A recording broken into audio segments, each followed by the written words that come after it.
जैसा हम लोगों ने डिस्कस किया कि ऑर्गेनिज्म की बॉडी के अंदर, चाहे ह्यूमन बॉडी का एग्जांपल से हम लोग समझेंगे, जो एलिमेंट पाए जाते हैं वो वही हैं जो अर्थ क्रस्ट में पाए जाते हैं। ये हमारा एनालिसिस चल रहा था, अब उसका एनालिसिस का हम रिजल्ट देखेंगे एग्जांपल सहित। लेकिन उनकी परसेंटेज में वेरिएशन है, बदलाव है। तो ये हमें इसके कुछ मुख्य एग्जांपल लेने हैं। तो मैंने एनसीईआरटी के टेबल में से कुछ मुख्य एग्जांपल लिए हैं इस बड़े बदलाव के। ये 3 पक्का याद रखने हैं, टेबल में से ये 3 एग्जांपल तो पक्का याद रखने हैं हमें। इन एग्जांपल्स में आप देखेंगे अर्थ क्रस्ट और ह्यूमन बॉडी का कंपैरिजन किया गया है, जिसमें अर्थ क्रस्ट में हाइड्रोजन की जो परसेंटेज है दैट इज ओनली अराउंड 0.14%, जबकि इसकी तुलना में ह्यूमन बॉडी में अबाउट 0.5%। ये डाटा याद करना पड़ेगा, रटना पड़ेगा इसको कि ह्यूमन बॉडी में हाइड्रोजन लगभग कितनी 0.5% है, जबकि अर्थ क्रस्ट में लगभग 0.14% है। कार्बन में भी आपको बड़ा बदलाव देखने के लिए मिलेगा, यहां बहुत बड़ा बदलाव मिलेगा। अर्थ क्रस्ट में एनसीईआरटी लिखता है कार्बन केवल कितना 0.03%, जबकि क्योंकि ऑर्गेनिक मॉलिक्यूल्स की बनी हुई बॉडी है तो कार्बन का अमाउंट तो काफी ज्यादा होगा, तो इधर लगभग 18.5%, अराउंड 18.5% ह्यूमन बॉडी के अंदर कार्बन प्रेजेंट है। तो ये कंपैरिजन याद रहना चाहिए, 0.14, 0.5, अबाउट 0.03 और उधर 18.5%। यहां भी बड़ा अंतर मिलेगा। ये तो बहुत ही इंपॉर्टेंट पॉइंट है। अर्थ क्रस्ट में परसेंटेज ऑक्सीजन की अराउंड 46.6% और ह्यूमन बॉडी में लगभग 65%। आप नोटिस करेंगे कि अर्थ क्रस्ट में भी ऑक्सीजन परसेंटेज वाइज ये सभी परसेंटेज वजन से ली जाती है, वेट से, क्योंकि ऑक्सीजन का जो मॉलिक्यूलर वेट है वो भी इन दोनों से ज्यादा है, तो उसका वेट भी जब ऐड होगा तो परसेंटेज ज्यादा आएगी। अमाउंट भी है, अच्छा खासा अमाउंट भी है, और मॉलिक्यूलर वेट ज्यादा होने के कारण भी इसकी जो परसेंटेज आ रही है वो ज्यादा आ रही है।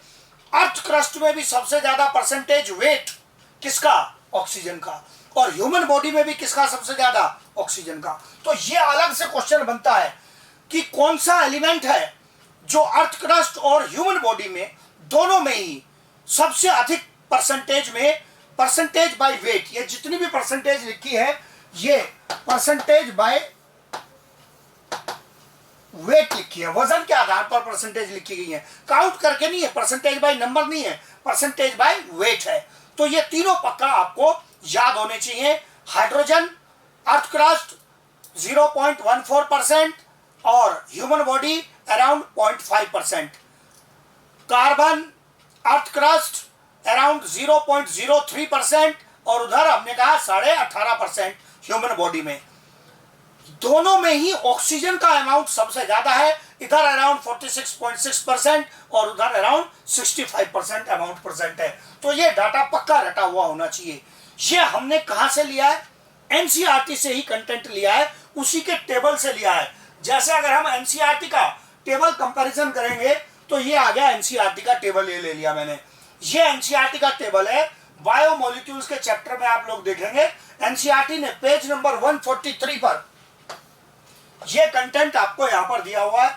इसमें आप लोग ऑब्जर्व करेंगे हाइड्रोजन, ये यहां पर आप देखेंगे ये जो कंटेंट मैंने यहां पर लिया है ये हाइड्रोजन का केस। यहां पर हाइड्रोजन में आप नोटिस करेंगे कि ये हाइड्रोजन वो वैल्यू यहां से हमने ली है, इस वैल्यू में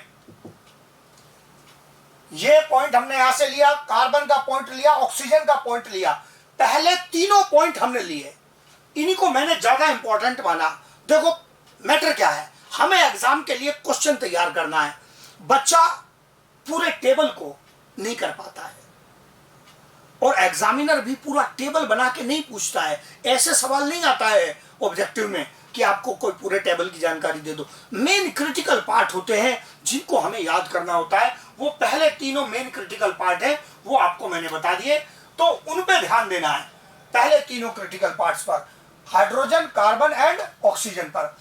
फिर जब ये मेमोराइज हो जाए तो हाँ, अगर आप चाहेंगे तो नाइट्रोजन पर भी थोड़ा ध्यान दे सकते हैं।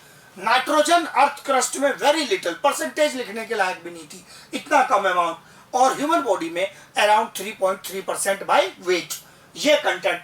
बाकी पर परसेंटेज वाइज सवाल पूछे जाने के चांसेस लगभग नील हैं।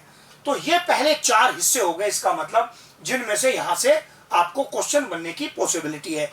बाकी इनका एनालिसिस, ये जब एनसीईआरटी ने एनालिसिस के बारे में लिखा है वो मैं समझा चुका। कुछ पॉइंट में एनसीईआरटी कहता है कि ये आप हायर क्लासेस में स्टडी करेंगे, इन हायर क्लासेस मतलब वो उनकी बात कर रहा है जो कुछ एनालाइज करने की एडवांस टेक्निक होती है, उनके बारे में हमें अभी नहीं जाना है। वो ठीक कह रहा है, हायर क्लासेस में देखेंगे, वो अभी अब हमारे काम की चीज नहीं है। जितने हमारे काम के पॉइंट्स थे वो हमने यहां से सारे के सारे पॉइंट्स हमने ले लिए हैं, तो ये हमने याद कर लिया। फिर उसके बाद अगले पॉइंट पर हम आते हैं। हमारा जो अगला हिस्सा आ गया वो है डिस्कशन का, यहां पर हमारा बायोमोलिक्यूल्स में पहले मेन बायोमोलिक्यूल्स कार्बोहाइड्रेट्स। अब जब हम कार्बोहाइड्रेट्स का डिस्कशन ले रहे हैं तो ये मैं पहले बोल दूं, एनसीईआरटी ने डिस्कशन बहुत छोटा लिया है, उससे थोड़ा ज्यादा चलेगा। आपको कार्बोहाइड्रेट के बारे में ज्यादा जानने की जरूरत है, क्योंकि आपके बहुत सारे चैप्टर से ग्लूकोज वगैरह, उनके मेटाबॉलिज्म का लिंक जुड़ता है, उनकी बहुत जानकारी हमें चाहिए। तो हम उसकी तुलना में थोड़े आगे चलेंगे, स्टेप हमारे ज्यादा रहेंगे। फिर एनसीईआरटी ने शुरू में एमाइनो एसिड्स, लिपिड्स का डिस्कशन किया है। यहां से आगे बढ़ते एनसीईआरटी एमाइनो एसिड लिपिड पे आ गया। हम उसको पहले नंबर पर नहीं लेंगे, आएगा वो भी। तो पहले नंबर पे जो हमारा डिस्कशन है वो किसका है? कार्बोहाइड्रेट का। तो ये बात ध्यान रखें कि एनसीईआरटी पढ़ते हुए ऐसे परेशान नहीं होना है कि ये वाला पार्ट कहा गया, सबका नंबर आ जाएगा। पहले ध्यान देना है कार्बोहाइड्रेट्स पर। नाम देखना है इसका, कार्बोहाइड्रेट। तो कार्बोहाइड्रेट है क्या और इनका नाम कार्बोहाइड्रेट क्यों है, यह जानना है। केमिस्ट्री ये कहती है that these compounds are polyhydroxy aldehydes और पॉलीहाइड्रोक्सी कीटोन्स। मतलब या तो एल्डिहाइडिक ग्रुप के साथ मल्टीपल हाइड्रोक्सिल ग्रुप है। मल्टीपल हाइड्रोक्सिल ग्रुप क्या होते हैं? OH। एल्डिहाइडिक ग्रुप, बेसिक जानकारी केमिस्ट्री की, CHO ग्रुप, एल्डिहाइडिक ग्रुप। अगर किसी शुगर कंपाउंड में, किसी कार्बोहाइड्रेट में एल्डिहाइडिक ग्रुप के साथ मल्टीपल OH है तो वो कहलाएगा पॉलीहाइड्रोक्सी एल्डिहाइड। ये एक प्रकार का कार्बोहाइड्रेट है।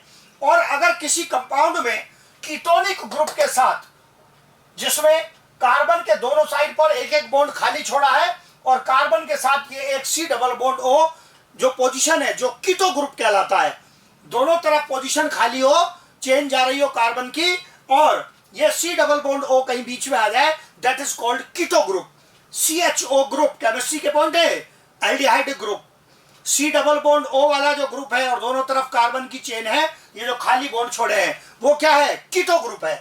कीटो ग्रुप के साथ हाइड्रोक्सी ग्रुप हुए, मल्टीपल OH हुए, तो क्या कहलाएगा? Polyhydroxy ketone. इसका मतलब केमिकली 2 प्रकार के कार्बोहाइड्रेट हो गए, यही मेन कैटेगरी है इसकी, पॉलीहाइड्रोक्सी एल्डिहाइड, पॉलीहाइड्रोक्सी कीटोन। जो पॉलीहाइड्रोक्सी एल्डिहाइड वाले कार्बोहाइड्रेट होंगे, दे आर कॉल्ड एल्डोजिस। ये टर्म्स हैं, ये उपयोग में आएंगे क्वेश्चंस में। तो एल्डोज क्या है? Aldose are a type of carbohydrates which are having aldehydic group. Polyhydroxy के साथ कीटोनिक ग्रुप रखने वाले ऐसे शुगर्स, ऐसे कार्बोहाइड्रेट्स क्या कहलाएंगे? कीटोसिस। ये कहलाएंगे कीटोसिस, जिनके अंदर कीटोनिक ग्रुप है। तो एकदम बिल्कुल सिंपल पॉइंट तुरंत याद हो जाना चाहिए, 2 प्रकार के कार्बोहाइड्रेट हो गए, एल्डोज एंड कीटोज। खूब वास्ता पड़ेगा आपका इनसे, और इनका मीनिंग क्लियर होना चाहिए जो अच्छे से यहां पर एक्सप्लेन किया है।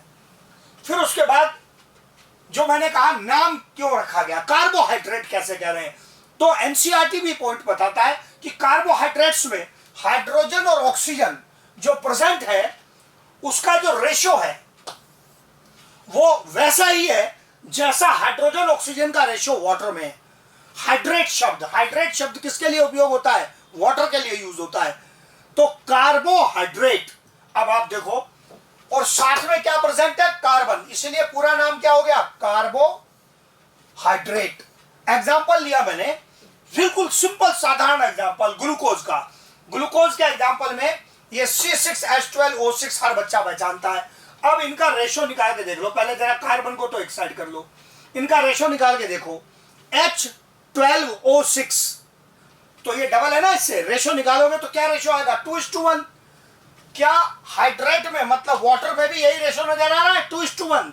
सो कार्बोहाइड्रेट्स है a ratio of hydrogen and oxygen similar to hydrate मतलब वाटर, और साथ में क्या प्रेजेंट है? कार्बन प्रेजेंट है। इसलिए ये टोटल स्टोरी आपके सामने क्या आ गई? ये बन गया कार्बोहाइड्रेट।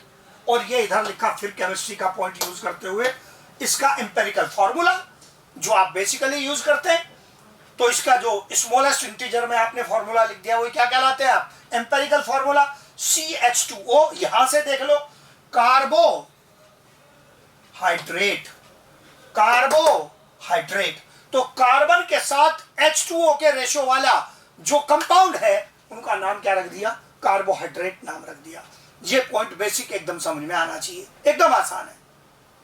तो दो बातें समझ में आ गई, दो प्रकार के, या तो एल्डोज या कीटोज। और कार्बोहाइड्रेट शब्द का अर्थ क्या है, क्यों ये नाम रखा गया इनका कार्बोहाइड्रेट।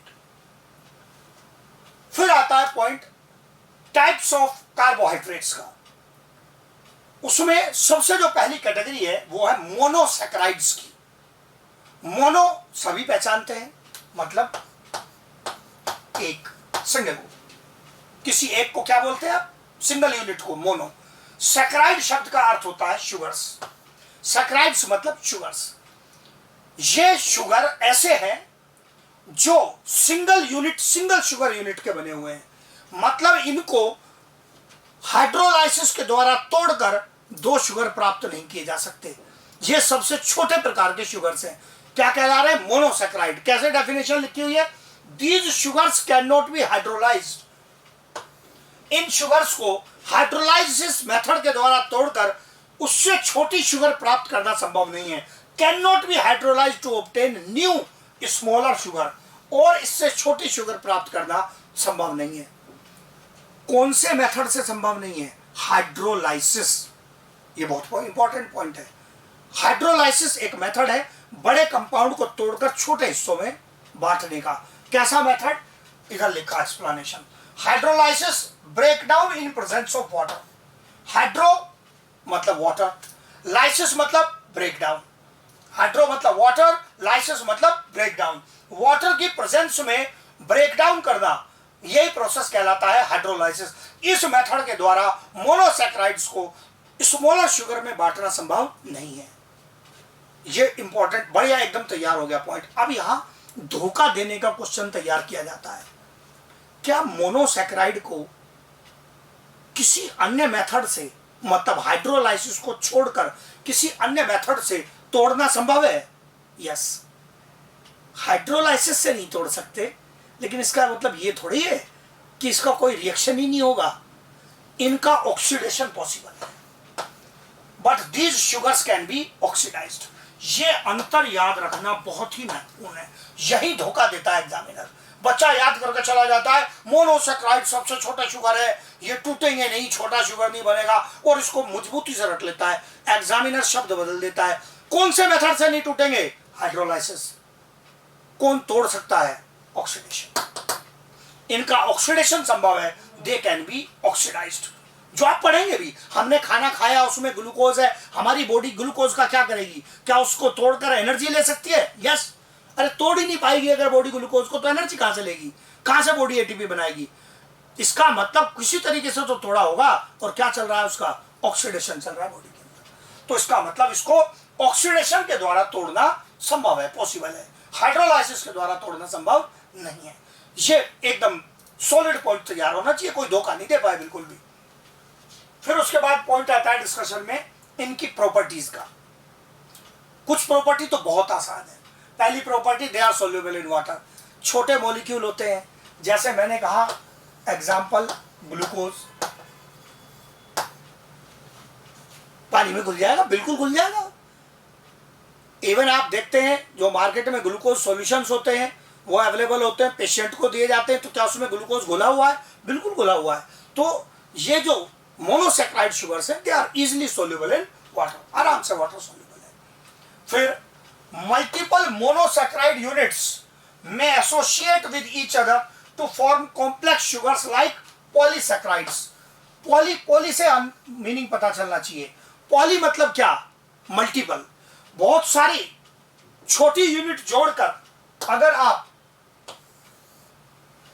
बड़ा मॉलिक्यूल शुगर का या सैकराइड का बना रहे हैं तो वो क्या कहलाएगा? पॉलीसैकराइड। मतलब ये इस प्रकार से है जैसे ईंटें जोड़कर दीवार बनाई जा रही है। अगर उसकी एक ब्रिक सपोज ग्लूकोज की तरह है तो ऐसे मल्टीपल ग्लूकोज यूनिट्स मतलब मल्टीपल ब्रिक जोड़कर जैसे दीवार बना दी तो दीवार एक पॉलीसैकराइड है। और उसमें से ब्रिक क्या है? मोनोसैकराइड है। इसका मतलब क्या मल्टीपल मोनोसैकराइड्स जोड़कर बड़ा मॉलिक्यूल बनाया जा सकता है? यस। वो क्या कहलाएगा? पॉलीसैकराइड कहलाएगा। नेचर में दोनों की अपने अपने रोल है, अपने अपने स्टोरेज है, रिक्वायरमेंट है। पॉलीसैकराइड में जैसे एग्जांपल, आपका वेल नोन एग्जांपल अगर मैं दूं, स्टार्च। स्टार्च भी एक प्रकार का शुगर है लेकिन ये पॉलीसैकराइड कंपाउंड है। बहुत सारे ग्लूकोज यूनिट्स को मिलाकर बनता है। डिटेल है आपके सिलेबस में, स्टार्च कैसे, क्या इसका स्ट्रक्चर है, सब आपके सिलेबस में है। स्ट्रक्चर सहित कार्बोहाइड्रेट के अंदर डिस्कशन में आएगा। अभी तो केवल नाम लिखे हैं। ग्लूकोज एक मोनोसैकराइड है और स्टार्च एक पॉलीसैकराइड है।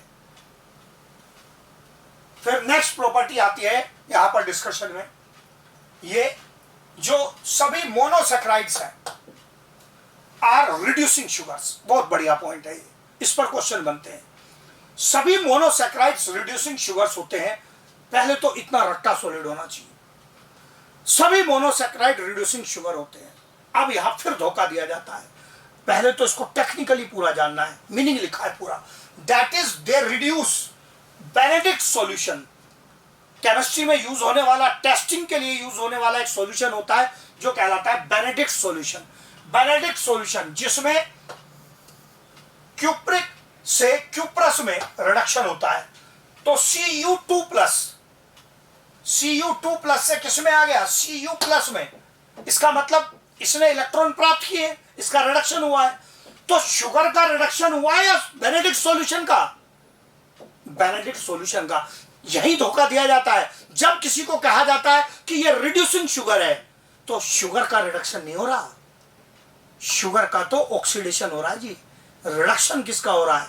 उस सॉल्यूशन का जो आप चेक करने के लिए यूज कर रहे हैं, वो solution Benedict solution.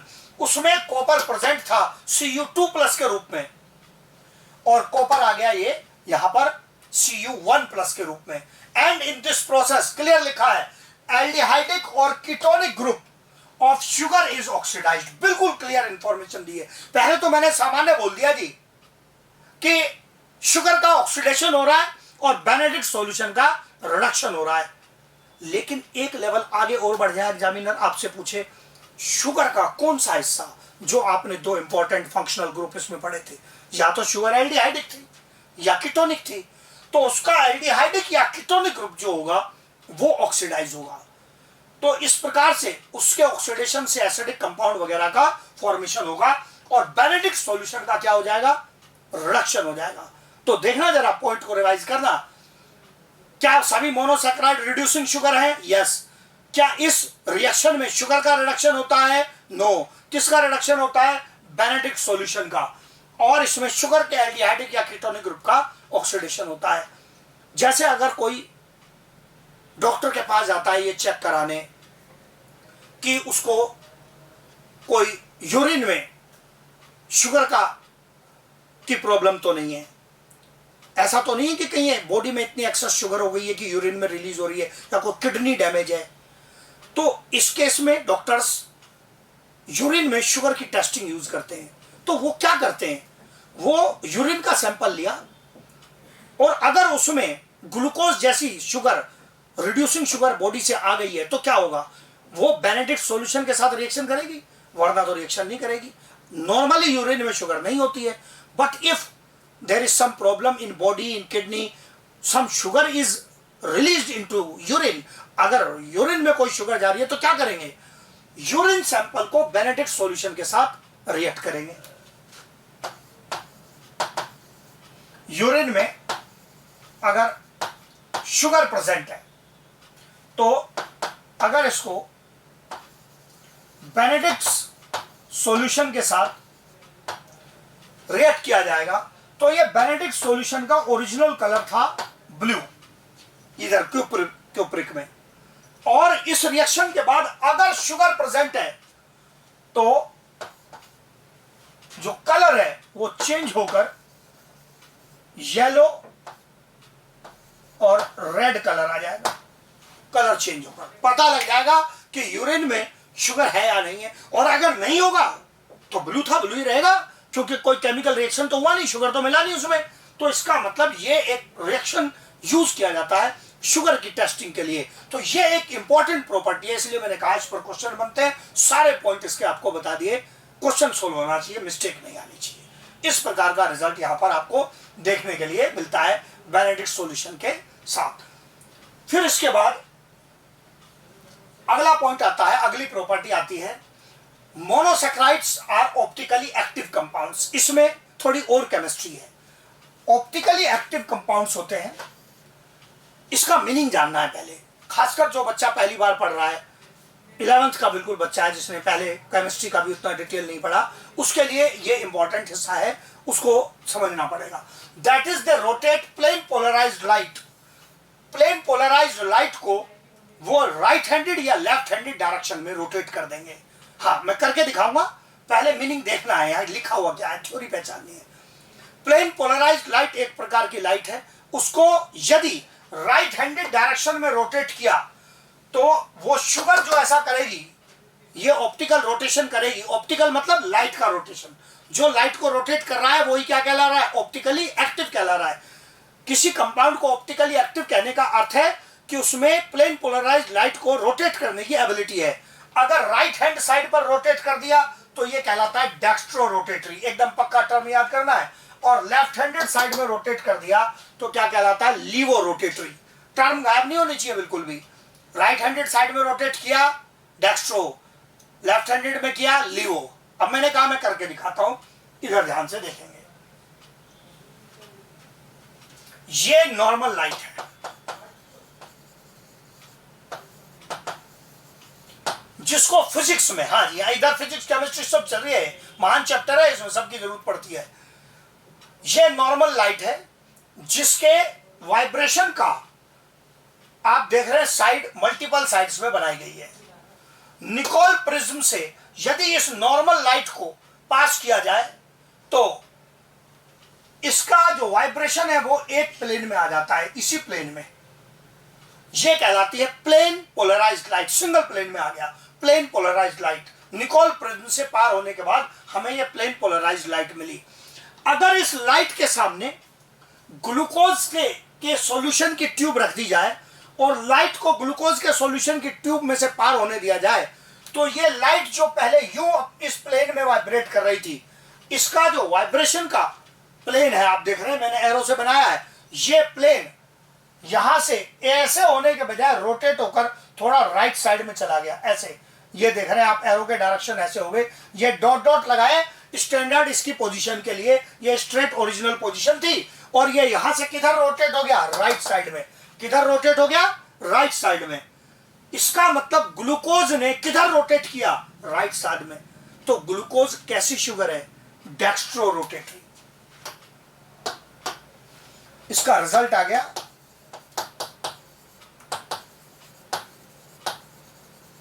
Glucose is a dextro rotatory sugar, जो प्लेन पोलराइज्ड लाइट को राइट साइड में रोटेट कर रहा है। दूसरा एग्जांपल देख लें, अगर इसी प्लेन पोलराइज्ड लाइट को के सामने फ्रुक्टोज की ट्यूब रख दी जाए, एक सॉल्यूशन बनाया फ्रुक्टोज का ट्यूब में, फ्रुक्टोज शुगर का, और वो ट्यूब इसके सामने रख दी जाए तो रिजल्ट क्या आएगा। उसके बाद इस प्लेन पोलराइज्ड लाइट का रोटेशन की स्थिति क्या होगी। ये लाइट लेफ्ट साइड में, इधर लेफ्ट साइड में इधर रोटेट हो गई थोड़ा आपके सामने, ये प्लेन बनाया इसके रोटेशन का।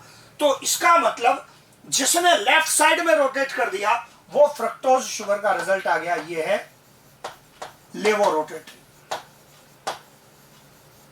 दोनों का रिजल्ट लिख दिया मैंने। तो एक डेक्स्ट्रो रोटेटरी का एग्जांपल लिया, एक लेवो रोटेटरी का।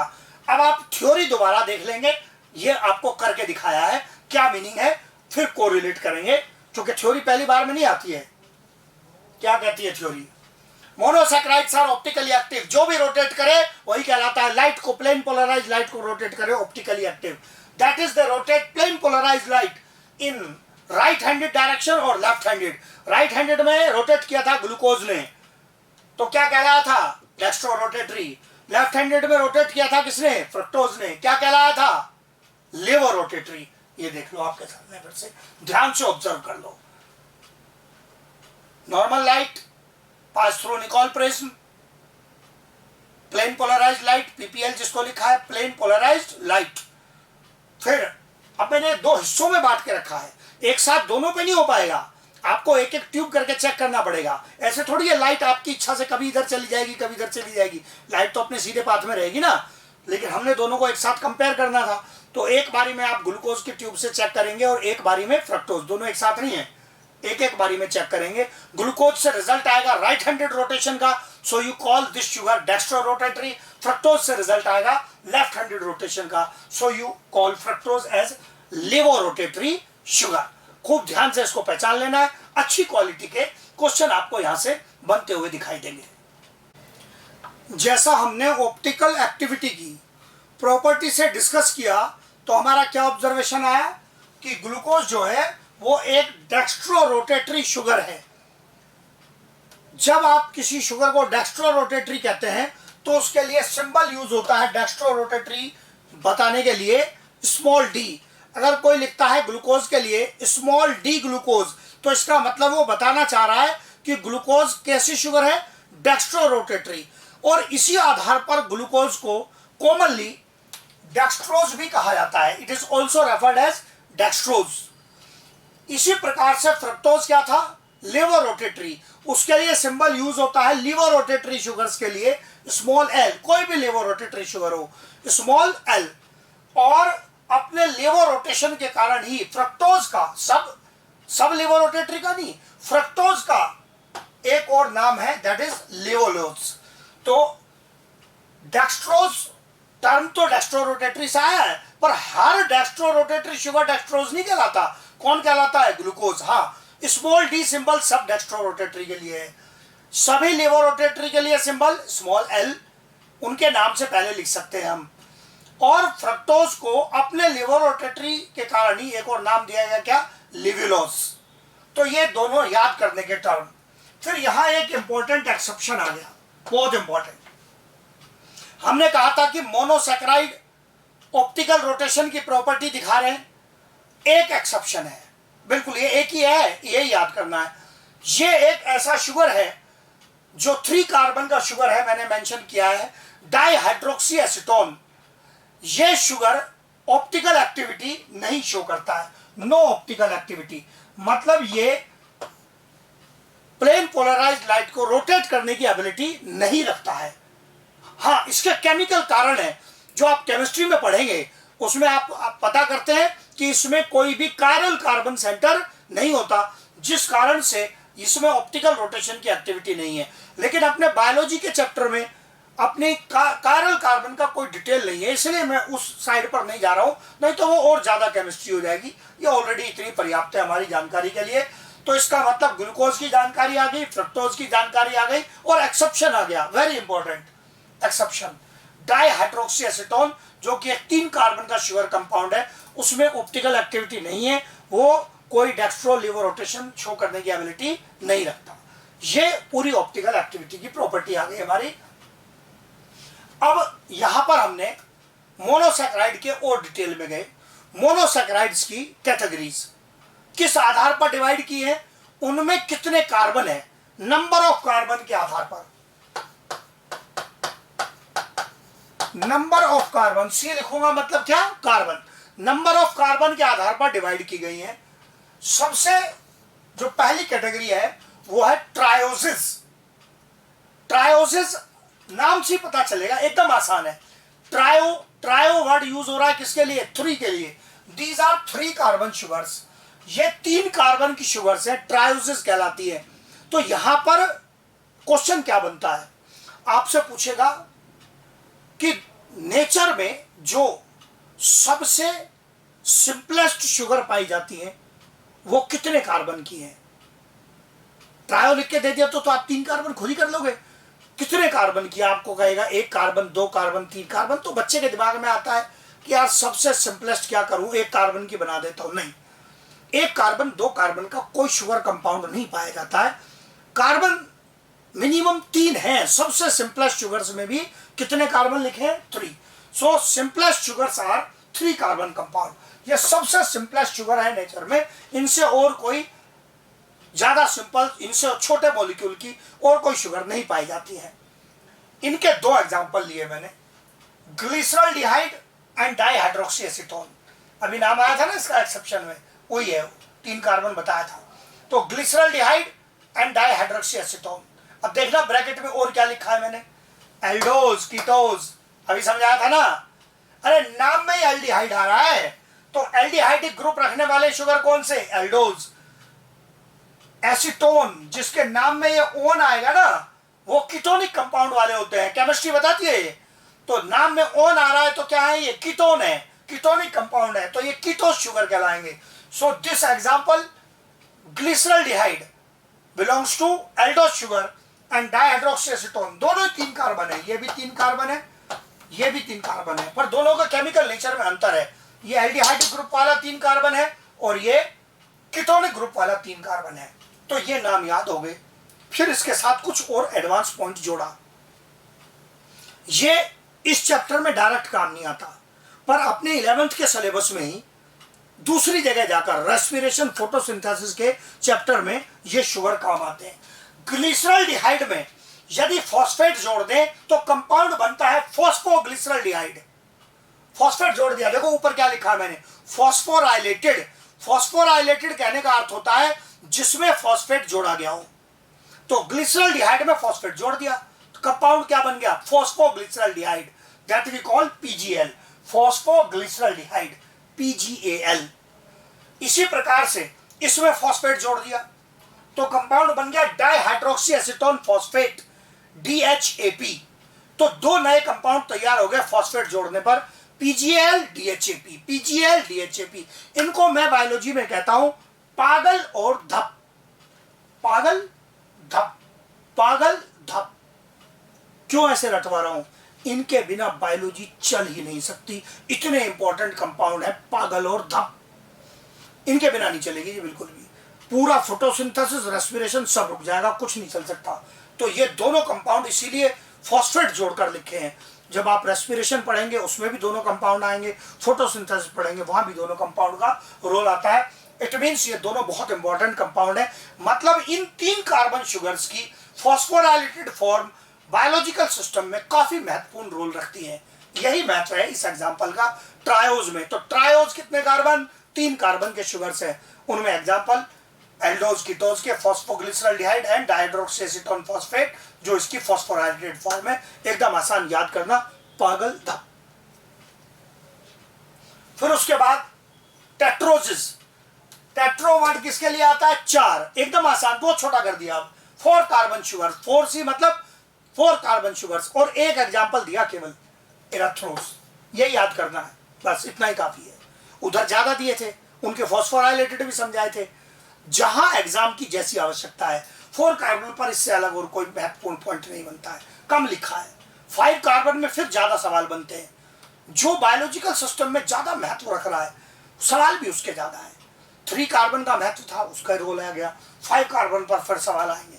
तो 5 carbon pentoses, pento word 5 carbon sugars के लिए। So these are 5 carbon sugars, जैसे ribose, deoxyribose, ribulose, xylose, xylulose, ये सब क्या है, ये सब 5 कार्बन के शुगर्स हैं सब। और इनमें कोई एग्जाम्पल छोड़ने जैसा नहीं है। और पहले 2 तो बहुत ही महत्वपूर्ण है, इनका तो जवाब ही नहीं है। ये तो आपका पीछा ही नहीं छोड़ेंगे। पूरी साइंस आप तक, बायोलॉजिकल साइंस आप जहां तक पढ़ते चले जाओगे, इनसे पीछा नहीं छूटेगा। राइबोज एंड डिऑक्सीराइबोज आपके साथ ही चलते रहेंगे, ये नहीं हटेंगे बिल्कुल भी। इनके बिना बायोलॉजिकल सिस्टम चल ही नहीं सकता। तो राइबोज, डिऑक्सीराइबोज 5 कार्बन में बहुत इंपॉर्टेंट। देखो एग्जाम्पल तो मैंने 5 लिखे हैं इसमें अलग अलग 5 कार्बन में, लेकिन 2 पहले जो है वो बहुत इंपॉर्टेंट है। फिर इनके बारे में डिटेल आया दोनों के, ये आ गया डिटेल। राइबोज 5 कार्बन,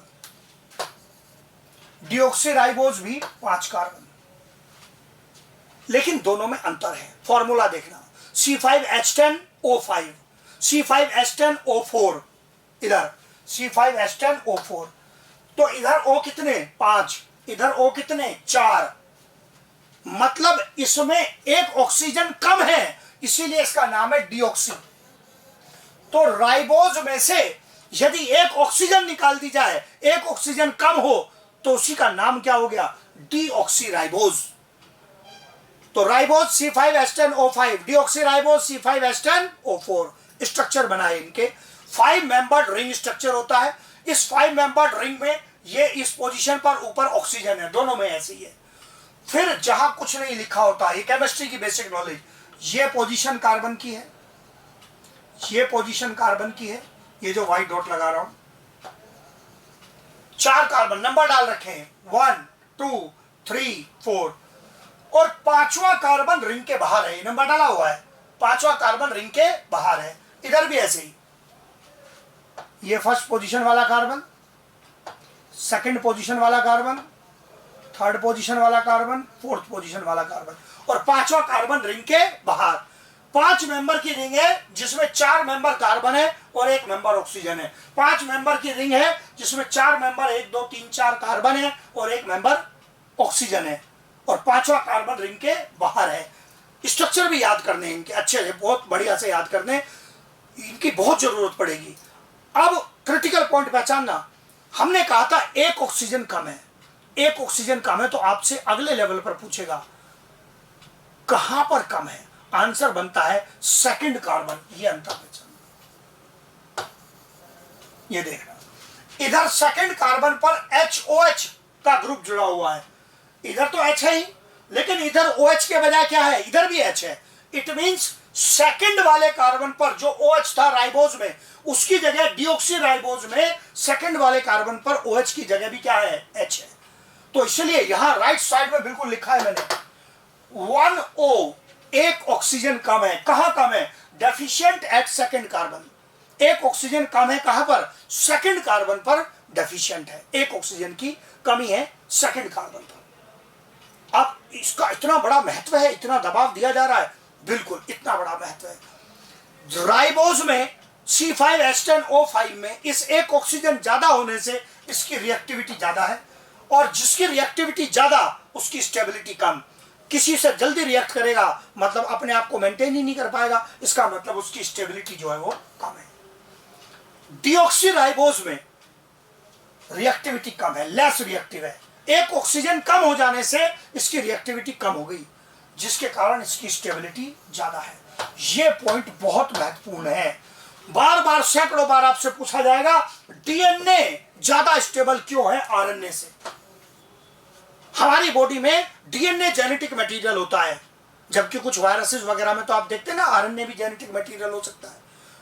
तो नेचर ने डीएनए को जेनेटिक मटेरियल क्यों बनाया, आपसे पूछेगा, आप कहेंगे ज्यादा स्टेबल है डीएनए। आपसे पूछेगा क्यों ज्यादा स्टेबल हो गया, उसके कारण एक से ज्यादा है, पर उनमें से एक कारण शुगर से रिलेट करता है, और हम यहां कौन सा कारण डिस्कस कर रहे हैं, शुगर वाला। तो आरएनए में कौन सी शुगर, राइबोज, डीएनए में कौन सी शुगर, डीऑक्सीराइबोज। इट मींस इसीलिए डीएनए की जो स्टेबिलिटी है वो आरएनए से कहीं ज्यादा है, उसमें शुगर का एक इंपॉर्टेंट रोल। तो क्या ये बात पहचान में आई, राइबोज डीऑक्सीराइबोज, नाम का अंतर समझ में आया। एक ऑक्सीजन कम, कौन से कार्बन पर ऑक्सीजन कम, सेकंड कार्बन पर। इसका फायदा लेस रिएक्टिविटी, मोर स्टेबिलिटी, और ये डीएनए को ज्यादा स्टेबल बनाने में हेल्प करता है। अब जब आरएनए डीएनए का कंपैरिजन हो गया तो अगले लेवल के क्वेश्चन पर जाऊंगा, और लेवल एकदम चेंज हो रहे हैं जी, बिल्कुल बढ़िया से बढ़िया क्वेश्चन आना चाहिए। क्या राइबोज शुगर किसी और कंपाउंड में भी पाई जाती है? Yes, very important, ATP. ATP सब लोग पहचानते हैं, adenosine triphosphate, NAD plus, NADP plus. जो 11th के बच्चे हैं उनके लिए यह नाम नए हो सकते हैं, थोड़ा बहुत कहीं पढ़ा हो तो। वैसे अब आपके 11th में ये आपका खूब पीछा करेंगे। ये इंपॉर्टेंट कंपाउंड है जो बॉडी में रिएक्शंस में इन्वॉल्व होते हैं। इनके नाम भी बताऊंगा, पूरे नाम भी बताऊंगा। NAD+ को कहते हैं निकोटिनामाइड एडेनाइन डाई न्यूक्लियोटाइड, और ये बोलते हैं nicotinamide adenine di nucleotide phosphate. हाँ जी, क्या बोल दिया मैंने, गायब हो गया, दिखाऊंगा, लिख के भी दिखाऊंगा। तो इसका मतलब ये दोनों कंपाउंड, तो RNA में के साथ साथ राइबोज शुगर अन्य कंपाउंड में भी है, लेकिन डीऑक्सीराइबोज पर्टिकुलरली केवल किसके लिए बनाई गई है, बायोलॉजिकल सिस्टम में DNA के लिए। अब ये कंपैरिजन के बाद मैंने कहा ना इनका थोड़ा डिटेल आपको शो करता हूं, वो जरा देख लो। मैंने नाम यूज किया ना RNA आई थिंक सब लोग को पहचानते हैं, बायोलॉजी पढ़ने वाला बच्चा। राइबो न्यूक्लिक एसिड, मैंने पहले भी कहा था ना, बॉडी के अंदर जो न्यूक्लिक एसिड है उनका डिटेल भी है, चैप्टर में आएगा। RNA ribo nucleic acid, DNA जो हमारा जेनेटिक मटेरियल होता है, अगली जनरेशन में इंफॉर्मेशन ले जाता है। RNA के भी अपने रोल है, प्रोटीन सिंथेसिस वगैरह में रोल रखता है। DNA deoxyribo nucleic acid. ATP adenosine triphosphate, सब पहचानते हैं।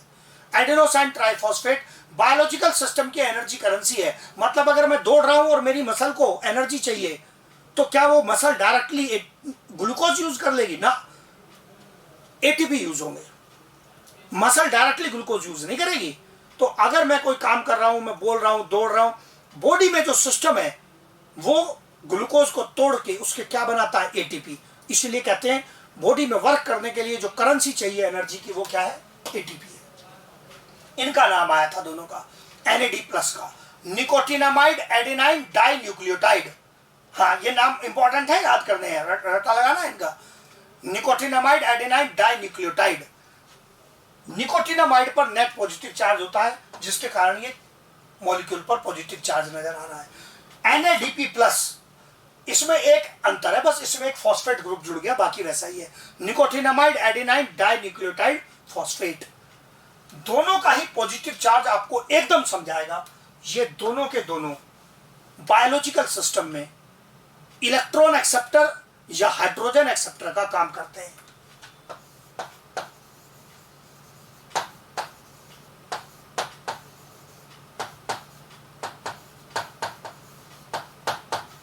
ये रोल है इनका, जो दिखेगा आपको, लेकिन जैसे मैंने कहा था फोटोसिंथेसिस और रेस्पिरेशन के चैप्टर में दिखेगा, प्लांट फिजियोलॉजी में जाकर। अभी तो नाम आए, केवल नाम जानने पहले जरूरी है, वर्क भी दिख जाएगा, वर्क भी दिखेगा। तो इसका मतलब ये हुआ कि अभी आप इनको ध्यान से जरा देख लो, क्लियरली इनके बारे में बताया कि ये NAD+, NADP+, बच के नहीं जा सकते इनमें से किसी से भी। पूरे नाम भी लिख कर दिए इसलिए कि आपको इनमें से कोई अजनबी नहीं बचे कि ये बात समझ में नहीं आई, ये कंपाउंड क्या है, और हल्की सी जानकारी वर्क की भी दी है। हाँ, अभी इस चक्कर में नहीं जाना कि कैसे करेंगे, उस चैप्टर में आएगा जिसमें इनका ये रोल होगा। तो ये 5 कार्बन शुगर्स पर बहुत ध्यान देना है। राइबोज और डीऑक्सीराइबोज बहुत महत्वपूर्ण है, इन पर पूरा ध्यान देना है, और ये जानकारी आपके आ जाएगी तो आपकी आगे दूसरी चीजों को समझने में भी काफी सहायता होगी।